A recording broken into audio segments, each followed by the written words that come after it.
Alrighty, so here we are on Saturday morning, and the second part of 1 Samuel chapter 16, reading from verse 2. It says, "But Samuel said, 'How can I go? If Saul hears about it, he will kill me.' The Lord said, 'Take a heifer with you and say, I have come to sacrifice to the Lord. Invite Jesse to the sacrifice, and I will show you what to do. You are to anoint for me the one I indicate.'" So God's told Samuel, "I've given up on Saul. He's like a waste of time king. My grace has run out for him, and I've picked a new king, and I want you to go anoint him as the king." And Samuel is pretty frightened, as we see here. He's frightened of Saul as the king. And the Lord says to him, "Take a heifer with you and say, I've come to sacrifice to the Lord, and then invite Jesse."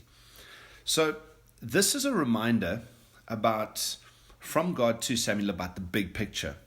And I think when you look at it at a surface level, you can think God is being sneaky here, like he's giving Samuel an out, like giving him a sneaky out, like saying, Samuel, do this, but what we actually mean is we're going to be doing that. But we know from the Bible that God does not lie, and also God does not change. And that's really important for us to know, because he's not sneaky and devious like we are. He doesn't have to pretend. So if he's not doing that in this text, then what is God doing? Like, what's the point of the sacrifice? And it's actually a really helpful lesson to learn of what God is doing here with Samuel, because it's another one of these big thoughts that God considers every act of obedience to him to be a sacrifice to him. So God might be telling me to do something with regards to somebody else, but even though it's between me and that person, God considers that transaction to be firstly between me and himself. Every act of obedience is between me and him. It's not between me and that person. And why is that important? Well, because if God tells me to forgive someone, for instance, it's not because that person is worthy of forgiveness, or that person is worth the forgiveness, or that person's even said sorry. And God is telling me to forgive that person between me and him, because he's forgiven me. The transaction is always this way between God and me. It's always a sacrifice. So when Samuel arrives, he's been told by God to do something, but God's saying, "Tell them first, I've come to sacrifice to the Lord." And so everything I do is in response to Jesus as an act of obedience is always, in his eyes, an act of sacrifice before him. And it actually simplifies life a lot when I see it like that, because all of a sudden I take the pressure off other people's behavior. I take the pressure off other people's dependability and reliability. It takes the pressure off some of the big calls that I need to make a little bit, because I'm looking now and I'm going, actually, this is between me and God. It's not between me and these people, or I'm not having to depend on the reliability of man in this. If God has called me to do this, it's between me and him. And it's a slight difference in perspective on things. It's the difference between, if God tells us to do something and we see that act of obedience as God testing us and trying to catch us out, right? It can make us tentative. But if I understand that God's saying do this, and it's between me and him, then actually he's not trying to test me in doing this thing with this person. What he's trying to do is rescue me. So he's saying, "John, if I leave you to your own devices, you're going to be stuck here. You're going to do things the way you've always done them. You're going to get stuck in an old season. You're not going to move forward. And so I'm not testing you. I'm trying to rescue you." It's not testing, it's rescuing.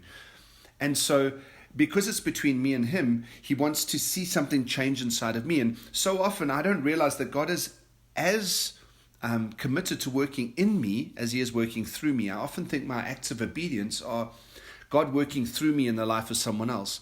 But God is as committed to not only working through me in the life of that person, but also working in me to change me and to transform me and to rescue me and walk me into the next thing. It's not so much God trying to catch me out as catch me up with his plans and his purposes. He doesn't want me to be left behind. And so because it's between me and him, he's constantly committed to this.